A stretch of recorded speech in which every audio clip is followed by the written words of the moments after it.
Welcome to Beyond the Boatneck on patternreview.com. In this class, we're going to play with the pattern pieces of the T pattern to make a variety of different necklines. Before you get started with the class, make sure your pattern is fitted and you've tried it in the original neckline to make sure that everything is nice and fits well, because you don't want to transfer fitting mistakes to your new necklines. In each lesson, I'll show you how to create a unique neckline style, and I'm also including lots of tips and tricks as well. For example, I'll show you how to contour your pattern pieces so they don't gap away from your body when you're wearing your tee. I'll show you how to use your bra to measure so you don't have straps showing in open neckline styles. And we'll talk about different things you can do to the pattern pieces that are more flattering depending on your bust size and your comfort level in terms of having open or less open necklines. I'm also including the templates for all the adjusted pattern pieces in the downloadable materials. That way you can have them handy while you're working on your necklines. And you could technically trace them onto your pattern pieces, and if you want to do that, that's okay. But really, I encourage you to try working along with me to make your own pieces, because I'm going to take you step by step through the process of adjusting the different pattern pieces to make these looks. And I think it's lots of fun.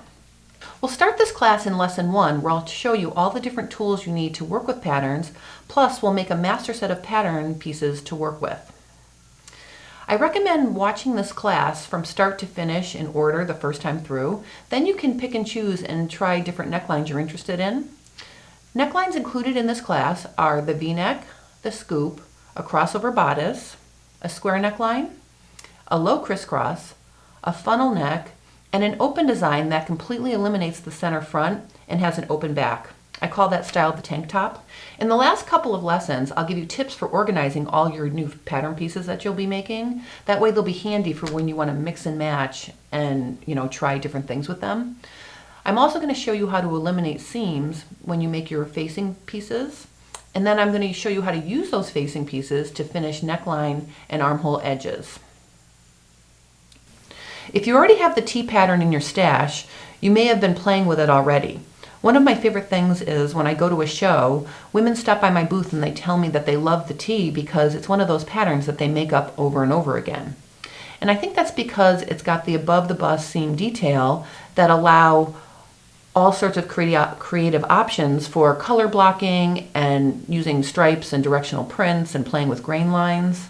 You can even use a woven fabric on the bias on some of the necklines that don't have a lot of fabric in the center front, like the V-neck or like a big scoop.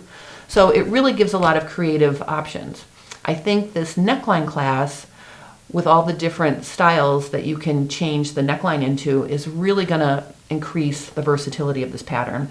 And I think it's going to be something that you can play with and have fun with and make all sorts of different looks no matter what time of year you're sewing. I've sprinkled lots of tips and tricks into this class, and it's going to be super fun.